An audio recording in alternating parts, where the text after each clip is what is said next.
Hello friends, आज हम लोग प्रोटीन का विकृतीकरण पढ़ेंगे। Denaturation of protein. तो देखिए, विकृतीकरण मतलब ये होता है प्रोटीन की संरचना अव्यवस्थित रूप से जाना। तो जो प्रोटीन जो होते हैं एक तरफ जल में विलय होते हैं, वे कोलॉइड रूप में रहते हैं। प्राकृतिक प्रोटीन जो होते हैं त्रिविमीय रूप में रहते हैं। इसमें अम्ल क्षार लवण एंजाइम आदि मिलाने पर यह स्कंदित या अक्षेपित हो जाती है। मतलब जिस प्रकार से जिससे प्रोटीन विकृत हो जाती है तथा इस प्रक्रिया को प्रोटीन का विकृतीकरण कहते हैं। विकृतीकरण में घुलनशील प्रोटीन अघुलनशील प्रोटीन में परिवर्तित हो जाती है। तो ये प्रोटीन के विकृतीकरण को निम्न पर परिभाषित कर सकते हैं।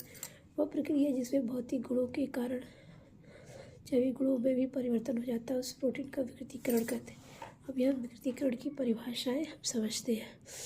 तो देखिए, परिभाषा ये है कि विशेषता ये है कि रासायनिक क्रिया द्वारा विकृतीकरण में द्वितीयक संरचना और तृतीयक संरचना में परिवर्तित हो जाती है, किंतु प्राथमिक संरचना में कोई परिवर्तन नहीं होता।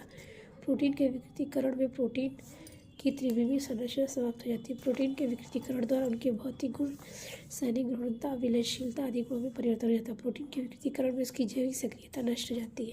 यह देखिए, प्रोटीन के विकृतीकरण में पीएच मान परिवर्तित होने पर हाइड्रोजन बंध, आयनिक बंध और अन्य बंध पर स्थित होने पर टूट जाते हैं, जिससे संरचना खुलकर रेखीय संरचना प्राप्त कर लेते हैं। प्रोटीन को गर्म करने पर ऊष्मा के कारण कणों में उत्पन्न होने से और वह रेखीय संरचना को प्राप्त करके स्खलित है।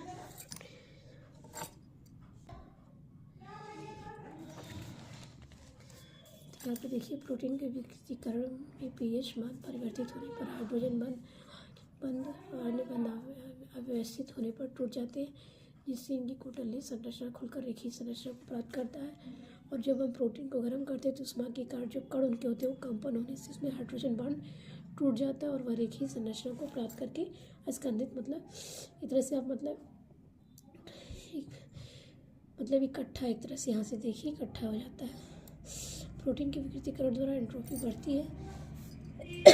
एंट्रोपी का अर्थ यह डिसऑर्डरनेस से है। विकृतीकरण के उदाहरण देखिए। इस पहला उदाहरण सामान्य तौर पे हम देखते हैं हर घर में कि अंडे को उबालते जब है तो अंडे में उपस्थित एल्बुमिन प्रोटीन होती है जो लिक्विड फॉर्म में होती है।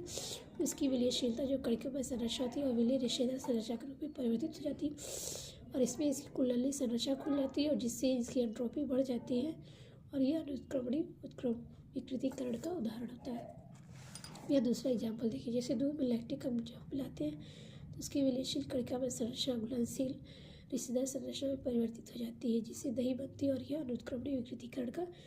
ये दो एग्जाम्पल है सामान्य तौर पे जो हम हर घर में अगर करना चाहें तो देख सकते हैं।